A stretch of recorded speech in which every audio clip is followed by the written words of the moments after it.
Protesters who set fire to the European Union flag in Germany will face a prison sentence or fine after the Bundestag expanded existing laws. German MPs voted for a bill by the Federal Council introducing an additional passage into the Criminal Code which means defaming the EU flag and anthem will be punishable. Until now, fines or imprisonment could only be imposed if state symbols of the Federal Republic of Germany were disfigured or abused. Violations of the new regulation can, in line with the existing prohibitions, be punished with a custodial sentence of up to 3 years or a fine. The regulation also includes destroying, damaging or defacing the EU flag and attempts to do so. If other flags are burned, for example during demonstrations, the penalty requirement that Germany maintains mutual relations with the other state and that the federal government must have authorized criminal prosecution does not apply.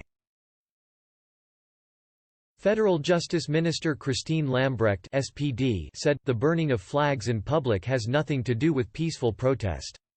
It stirs up hate, anger and aggression and hurts the feelings of many people." The SPD had spoken out in favor of protecting the Israeli flag after it was set alight at a demonstration in Berlin in 2017.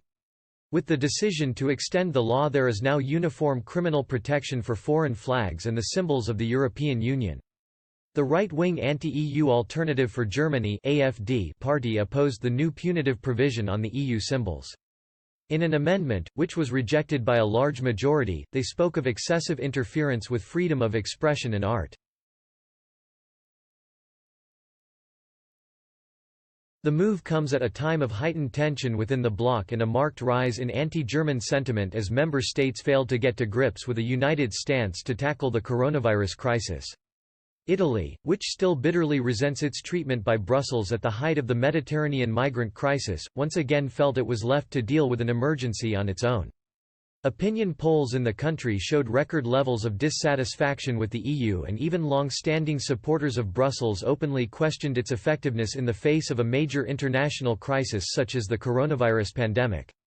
Berlin caused further outrage throughout the bloc when it ruled against the European Central Bank on the issue of financial aid for EU member states hardest hit by COVID-19.